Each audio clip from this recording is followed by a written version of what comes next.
Hello, this is Marshall Abrahams. I'm getting on with Noah, who has turned into a two-parter, but he's turned into such a rabbit hole that I thought I'd plug the entrance to one of his burrows with an edifice that nobody seems to know very much about, called the Efrock Wall.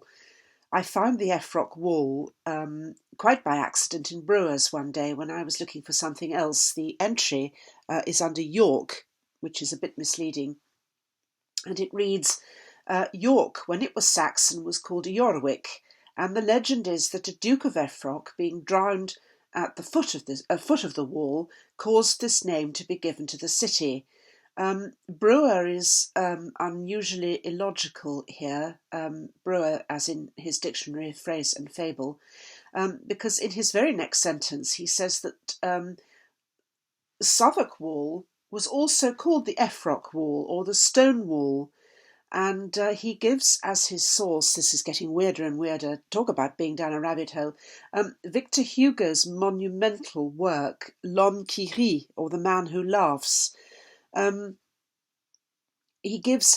Hugo gives this such a graphic description and quite a lengthy description of the wall, in such detailed terms that one can only assume that he saw it for himself. He was exiled from France for his political beliefs, and he spent much of this roughly 20 year period on British territory in the Channel Islands.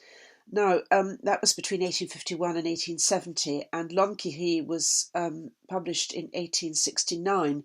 He could well have visited London in this time. I'm still looking for any proof, probably from the Guildhall Library, but pending arrival of any further proof, all we have is this entry in Brewer and the description in Victor Hugo's book. A word about the meaning of this name, Effroc, which we have seen in Welsh as Effrog, Effrawg, and I believe the WG or OG is an agent suffix meaning the one who does the whatever it is that the verb says. So Effra, Effro in this case, is the Welsh for awake or vigilant. So the Effrog are the ones who are awake or vigilant, the watchers, in other words. This turns out to be so important that I'm going to do a separate video on it, but many people will know that there is a river, or a subterranean river now, although part of it is still above ground, called the Effra in South London, which runs through from Camberwell north to the Thames, a bit the way the Nile runs north. And this is hugely important, but I'm not going to go into it here. I'll keep it for a separate video. But Effro being the Welsh for awake or vigilant, we should keep in mind, because there's an old Welsh word for Hebrew, which is Ephrai, Efrai, and another old Welsh word is almost identical to the Effroc, Effrawg, Effroik, Efroeg. They're both old words, old Welsh words for Hebrew. Now, fascinatingly, it is also the Welsh for something which I couldn't even find in the Oxford Dictionary to begin with, which is euphrasy, Euprasy, and it's also known as euphrasia, and it's a herb called eyebright. And this seems to me to be so beautifully neat. Everything, even the herb, relates to seeing and watchfulness and Hebrews and the watchers. So here we obviously have the Efrock Wall, the Hebrew Wall. Beyond that, I don't think I can go in too much detail here, but like all the other things, it is in the book, so in Ye Gods and Little Fishes. Let's hope I can bring that out as swiftly as possible. Right, on we go.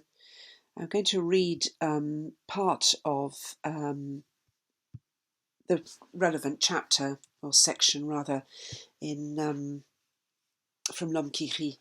At that period, and the book is set in the early 18th century, so the winter of 1704 to 5, London had but one bridge, London Bridge, with houses built upon it.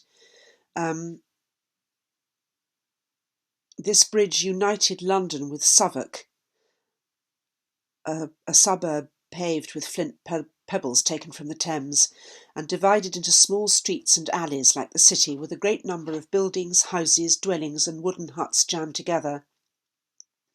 A pell-mell mixture of combustible matter, and with which fire might work its will, as 1666 had proved, and indeed Southwark did have its own fire. I believe it was in the 1690s.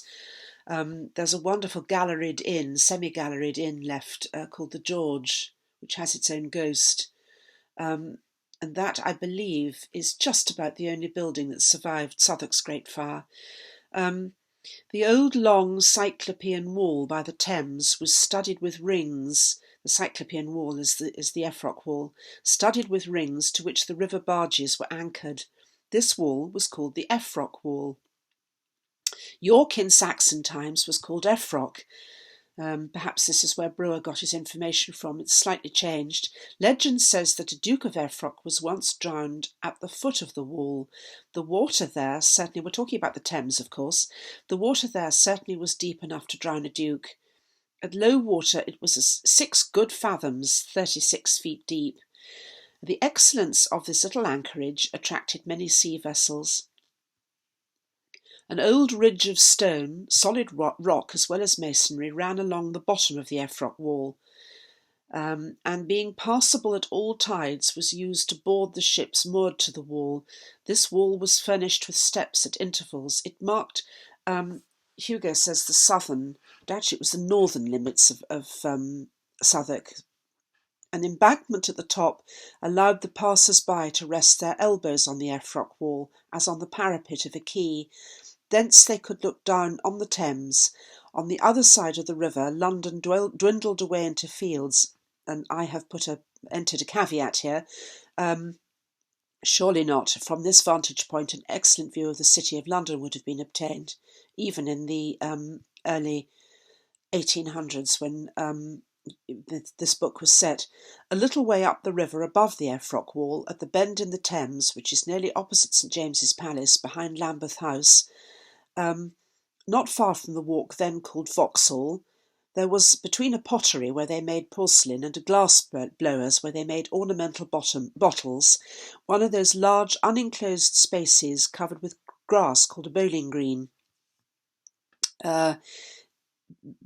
This glass blowers is actually existed and is commemorated in Glasshouse Walk, and the porcelain makers were Royal Doulton.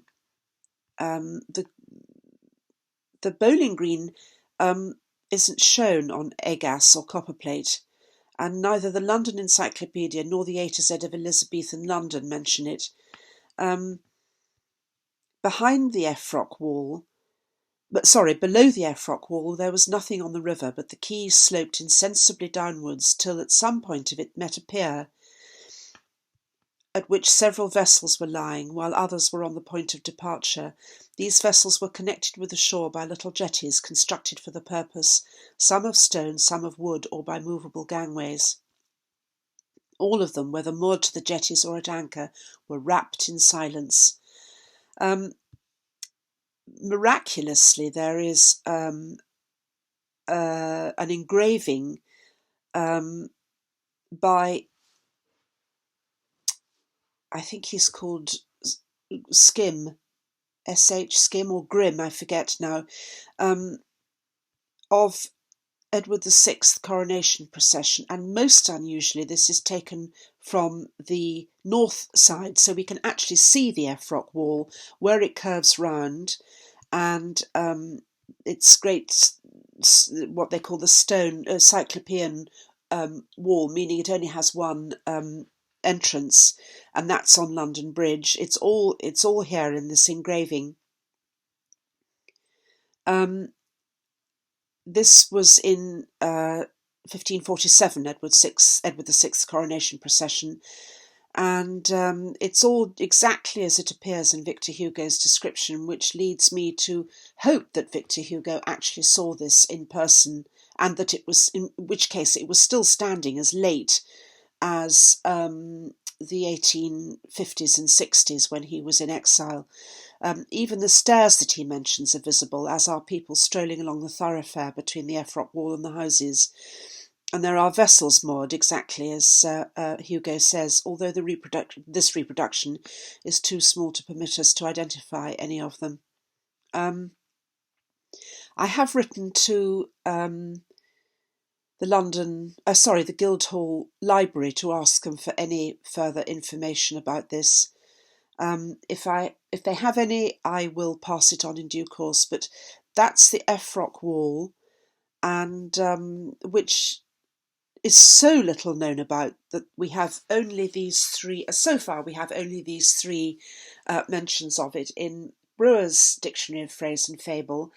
The detailed description, thank heavens, in Victor Hugo's book L'Homme qui rit, The Man Who Laughed, and the engraving of Edward VI's coronation procession. Again, if anybody knows any more about this, or they think they know where any part of it might still exist, we have been to have a look, but we missed the tide, unfortunately, and so it wasn't possible to walk along much of the shoreline for very long.